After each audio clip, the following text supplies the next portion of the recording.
Le Doubs est un affluent de la Saône, situé à l'amont du bassin Rhône-Méditerranée.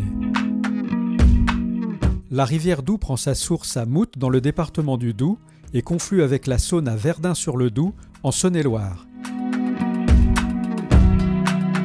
La rivière et ses abords ont été fortement modifiés au XIXe siècle. L'extraction de matériaux dans le lit du Doubs a fortement perturbé son fonctionnement, comme ici à Lay-sur-le-Doubs. La rivière s'est chenalisée et s'est enfoncée de près de 2 mètres.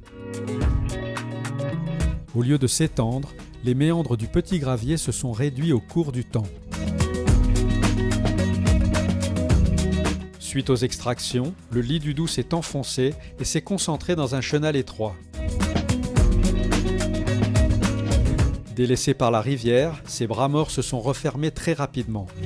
Perché au-dessus du Doubs, l'eau circule de moins en moins dans ces milieux.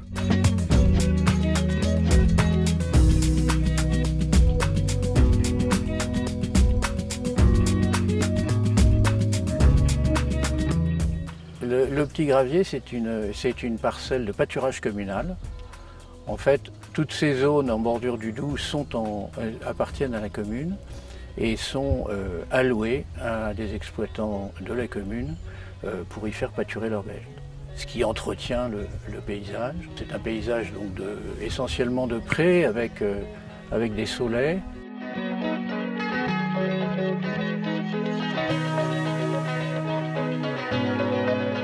Le site du Petit Gravier est intégré à la zone Natura 2000 de la basse vallée du Doubs pour la richesse des habitats et des espèces qu'elle abrite. Donc ici, on est sur la prairie inondable, juste en bordure du Doubs qui est derrière nous. Et on a une juxtaposition d'habitats naturels qui sont liés à la dynamique de la rivière. Et le bras sur lequel les travaux ont eu lieu est un ancien bras du Doubs, déconnecté du lit principal et qui, par une évolution des différents milieux, a conduit à un boisement alluvial assez fermé avec des dépressions humides qui avaient tendance à se refermer.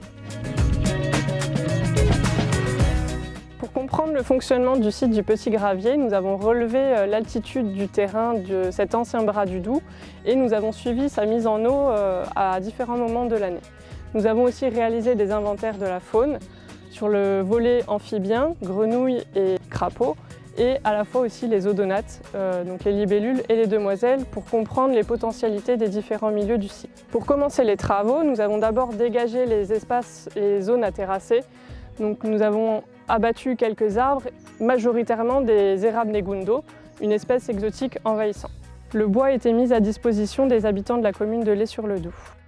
Pour restaurer les mares, nous avons abaissé un peu le fond de la mare pour qu'il y ait de l'eau plus longtemps dans ce point d'eau.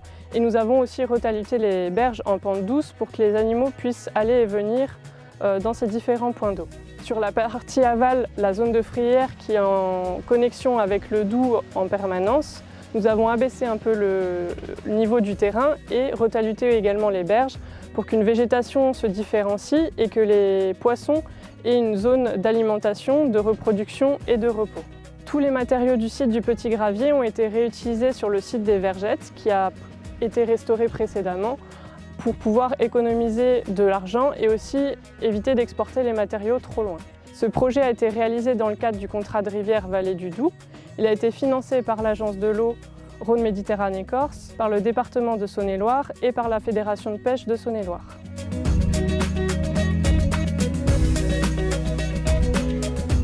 Et là, on fait une opération qui consiste à recreuser des bras morts du Doubs de façon à maintenir de l'eau dans des périodes un peu plus sèches. Au fil des saisons, des suivis seront réalisés pour observer la mise en eau du site, le développement de la végétation et de la faune sur les milieux restaurés. La restauration de mortes, comme le Petit Gravier, est un exemple d'action permettant au Doubs de se reconnecter avec son espace de mobilité. D'autres opérations, plus globales et ambitieuses, sont nécessaires pour retrouver un fonctionnement plus naturel de la rivière. Il est important de préserver et restaurer le fonctionnement des zones humides. Ces zones jouent un rôle essentiel à la fois sur la qualité de l'eau en la filtrant, mais aussi sur la quantité d'eau des rivières en la stockant de manière naturelle dans le sol.